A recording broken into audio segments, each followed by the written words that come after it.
এনামুল বিজয়কে যে বাংলাদেশের টেস্ট টিমে নেওয়া হয়েছে, চিটাগংয়ের যে স্কোয়াড সেখানে নেওয়া হয়েছে, সেটা নেওয়া হয়েছে কারণ মোহামেডানের নেক্সট ম্যাচ গাজী গ্রুপের বিপক্ষে এবং গাজী গ্রুপের হয়ে যেন বিজয় মাঠে নামতে না পারে সে কারণে তাকে টেস্ট টিমে নেওয়া হয়েছে।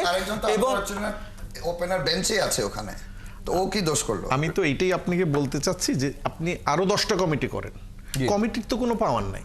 পাওয়ার তো ওই এক জায়গায় ঘুরে ফিরে কয়েকজনের হাতে।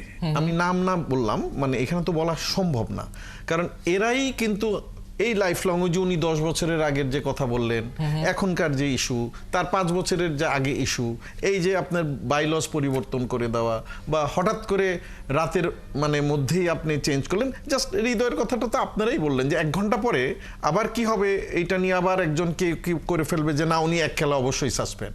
এটা তো একদম স্পষ্টত প্রমাণিত যে নেক্সট খেলাটা নিশ্চয়ই ভাইটাল একটা খেলা, কারণ এইটা কখনো হইতে পারে না আপনি আইদার এটা উইথড্র করে নেবেন, ওকে মাফ করে দিলেন, ভেরি গুড, অ্যামিকেবলি যদি জিনিসটা হয় ভেরি গুড। আপনি 2টার জায়গায় 1টা দিলেন, সেটাও এখন পরের বছর নিয়ে গেলেন, যে কথাটা আমি বারবার বলছি, একটা ছিল সেটাও পরের বছর নিয়ে গেলেন। আচ্ছা নেক্সট ইয়ারও তো দলবদল হবে, হবে না?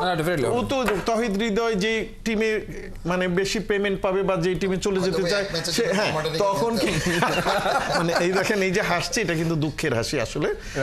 এই ক্রিকেটটা একটা কথা বলি, যতই বলেন এই ক্রিকেটের মাধ্যমেই কিন্তু বাংলাদেশ অন্য যে কোনো স্পোর্টসের তুলনায় বাংলাদেশে ক্রিকেটের মাধ্যমে মানচিত্রে মানুষজন বাংলাদেশকে চেনে থ্রু ক্রিকেট।